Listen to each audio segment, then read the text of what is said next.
नमस्कार, मैं ममता पंकज और आप देख रहे हैं रासत्ता एक्सप्रेस। रासत्ता एक्सप्रेस के लीगल मैटर में बात करने जा रहे हैं वक्फ अमेंडमेंट बिल 2025 से जुड़ी एक बड़ी खबर के बारे में। जैसे कि आपको पता है,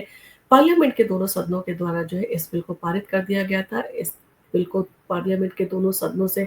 पास होने के बाद में राष्ट्रपति की स्वीकृति के लिए भेजा गया। राष्ट्रपति ने इस पर अपनी मंजूरी दे दी। उसके बाद केंद्र सरकार ने नोटिफिकेशन जारी करके 8 अप्रैल 2025 को इसे लागू कर दिया। उसके बाद कुछ मुस्लिम संगठन के जो लीडर्स थे उन्होंने और अपोजिशन लीडर्स ने इसके खिलाफ जो है सुप्रीम कोर्ट का रुख किया और सुप्रीम कोर्ट में जो है इस बिल के खिलाफ जो है याचिका फाइल की, जिसके ऊपर सुप्रीम कोर्ट ने सुनवाई का समय दिया। पहले दिन सुनवाई करते हुए लगा कि सुप्रीम कोर्ट इसके ऊपर जो है वो स्टे दे देगा, परंतु सॉलिसिटर जनरल ने इन सारी चीज़ों को लेकर अपना पक्ष रखा और अपना पक्ष जो है पूरी तरह से रखने के लिए जो है वो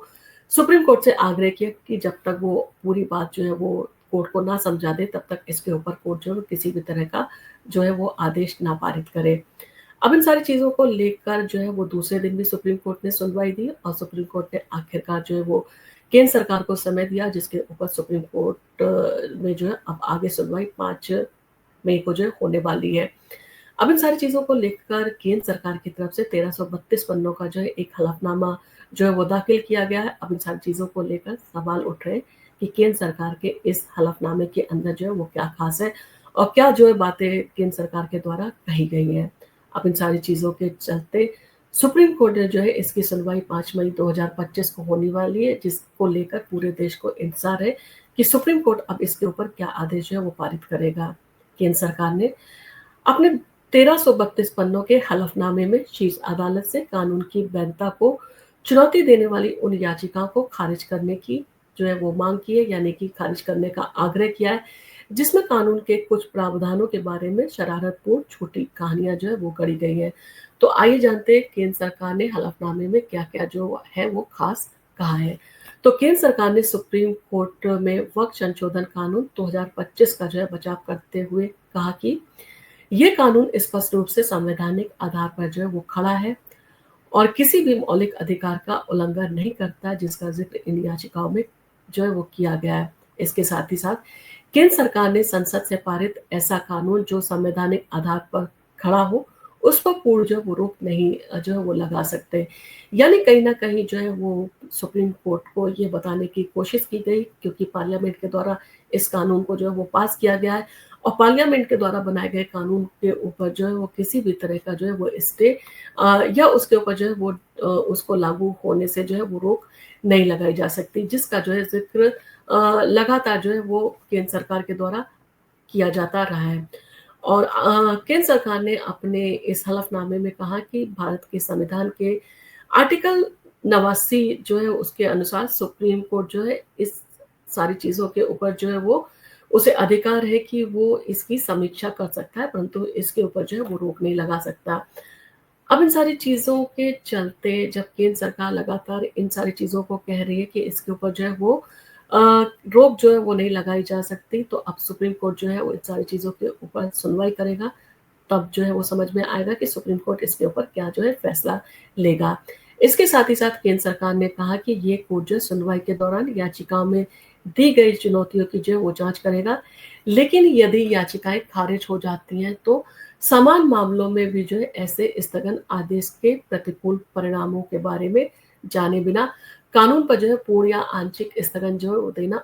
अनुचित होगा। यानी सीधे तौर पर कहा गया कि सरकार के द्वारा कि इसमें अगर आप किसी भी तरह का आप या तो पूरी तरह से जो है स्टे लगाते हैं या इस पे कोई पार्शियल जो है स्टे लगाते हैं, तो उससे पहले जो है आपको पूरी बात को जो है सुनना ज़रूरी है, क्योंकि बिना किसी बात को सुने आप अगर इसके ऊपर स्टे लगा देते हैं तो ये अनुचित होगा। इसके साथ ही साथ केंद्र ने चीफ जस्टिस संजीव खन्ना की अगुवाई वाली बेंच को, जो 5 मई को जो है याचिका पर अंतरिम आदेश देने वाली है, उससे अनुरोध किया कि कानून के प्रावधानों पर जो है कोई भी स्थगन जो है वो ना दिया जाए। इसके साथ ही साथ केंद्र ने अपने 1332 पन्नों के हलफनामे में शीर्ष अदालत से कानून की वैधता को चुनौती देने वाली उन याचिकाओं को भी जो है खारिज करने का आग्रह किया, जिसमें कानून के कुछ प्रावधानों के बारे में जो है झूठी कहानी गढ़ी गई है। सरकार ने कहा कि वक्फ कानून राज्य की विधायी शक्ति का एक वैध और विधि सम्मत जो है उपयोग है, जो वक्फ संस्था को मजबूत करता है और ये कानून वक़्त प्रबंधन को जो है वो संवैधानिक सिद्धांतों के साथ जोड़ता है और समकालीन समय में जो है वक़्त के समग्र जो कार्यान्वयन की जो है सुविधा को भी प्रदान करता है। अब इन सारी चीज़ों के चलते जिस तरह से केंद्र सरकार के द्वारा जो है इसके ऊपर अपने जो है वो सफाई दी गई है या अपनी बात को रखा गया है। अब इसके ऊपर जो है सुनवाई के दौरान सुप्रीम कोर्ट जो है वो विचार कर सकता है। इसके साथ ही साथ अल्पसंख्यक मामलों के मंत्रालय की ओर से जो है दायर हलफनामे में कहा गया कि कानून में संशोधन केवल संपत्तियों के प्रबंधन के संबंध में धर्मनिरपेक्ष पहलू के विनियमन के लिए जो है हुआ है और इसलिए संविधान के अनुच्छेद 25 और 26 के तहत मिले धार्मिक स्वतंत्रता की गारंटी का जो है ये कानून कोई भी जो है उल्लंघन नहीं करता। ये संशोधन अधिनियम पूरी तरह से राज्य को मिली हुई जो उसके नियमानुसार शक्ति है उसके अंतर्गत है और सरकार ने कहा कि कानून में सरकारी भूमि की सुरक्षा के लिए जो है विशेष प्रावधान मनमाने जो है वो नहीं है और सार्वजनिक संपत्ति की अखंडता को बनाए रखने के लिए एक सुविधाजनक विधायी जो है उपाय है। केंद्र ने कहा कि कानून में जो है वो ये तय स्थिति है कि संवैधानिक अदालतें किसी वैधानिक प्रावधान का जो है प्रत्यक्ष या परोक्ष जो है उस पर रोक जो है वो नहीं लगाएंगी और विवाद की स्थिति में मामले पर जो है अंतिम फैसला जो है सुनाया जाएगा। संवैधानिक धारणा है कि जो संसद द्वारा बनाए गए कानून पर जो है वो लागू होता है। इसके साथ ही साथ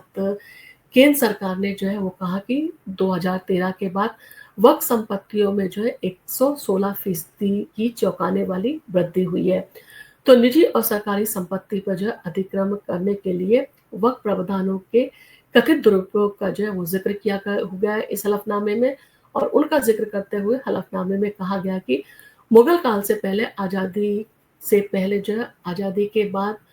के दौर में जो है कुल वक्फ भूमि की संख्या जो थी 18,29,163.896 एकड़ थी और चौंकाने वाली बात यह है कि 2013 के बाद वक्फ भूमि में जो है वो 20,92,072.536 एकड़ की जो है बढ़ोतरी हुई है। यानी कि 2013 से वक्फ संपत्तियों में 116% की चौंकाने वाली जो है वृद्धि हुई है और इन सारी चीज़ों के ऊपर जो है ये ध्यान देने वाली बात है क्योंकि जिस तरह से वक्फ बोर्ड के द्वारा जो है मनमाने तरीके से संपत्तियों को जो है वो ले लिया जाता है और इन सारी चीज़ों के लिए वक्फ ट्रिब्यूनल में जाके जो है अपील की जाती है और बहुत सारे मामले ऐसे होते हैं जिसमें वक्फ ट्रिब्यूनल में जो है वो अपील को जो है खारिज कर दिया जाता है। वक्फ वाई यूजर संपत्तियों के पंजीकरण पर जो है रोक लगाना अदालत से कानून बनाने जैसा है। यानी इन सारी चीज़ों को लेकर भी जो है वो जो याचिकाओं में कहा गया है वक्फ वाई यूजर को लेकर उसके ऊपर भी जो है वो स्पष्टता देने की कोशिश की गई। तो केंद्र ने 8 अप्रैल तक जो है वक्फ वाई यूजर संपत्तियों के आवश्यक पंजीकरण के बारे में दिए गए तर्कों का भी जो है वो ये कहते हुए विरोध किया कि यदि इस प्रावधान में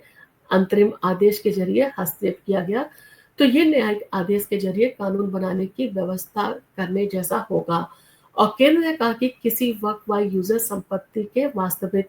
होने का दावा करने के लिए जो है उसके बाद भी जो है संपत्ति यदि पंजीकृत नहीं है तो इस बारे में तर्क देने के लिए अब जो है बहुत देर हो चुकी है। इसके साथ ही साथ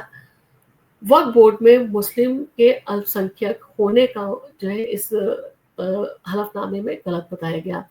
तो हलफनामे में केंद्र सरकार ने उन दलीलों को जो है वो खंडन करने की कोशिश की जिसमें कहा गया है कि कानून में बदलाव के कारण केंद्रीय वक्फ परिषद और राज्य वक्फ बोर्डों में मुसलमान सदस्य अल्पसंख्यक जो हो सकते हैं। हलफनामे में कहा गया कि केंद्रीय वक्फ परिषद और राज्य वक्फ बोर्ड की संरचना में जो है बदलाव अनुच्छेद 26 का जो है उल्लंघन नहीं करता क्योंकि केंद्रीय वक्फ परिषद में जो है 22 से कम से कम और 18 और वक्फ बोर्ड में जो है 11 से कम जो है 8 मुस्लिम सदस्य जो है वो रहेंगे। यानी कि इन सारी चीज़ों में जो है ये स्पष्ट तौर पर कहा है कि वक्फ परिषद में 22 में से कम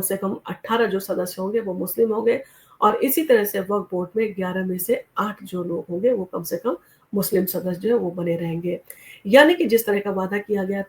जिस तरह का दावा किया गया था कि इसमें मुस्लिम जो अल्पसंख्यक हो जाएंगे तो इन सारी चीज़ों को भी जो है स्पष्ट करते हुए केंद्र सरकार ने अपना जो है वो पक्ष रखा है। इन सारी चीज़ों के साथ साथ अदालत तक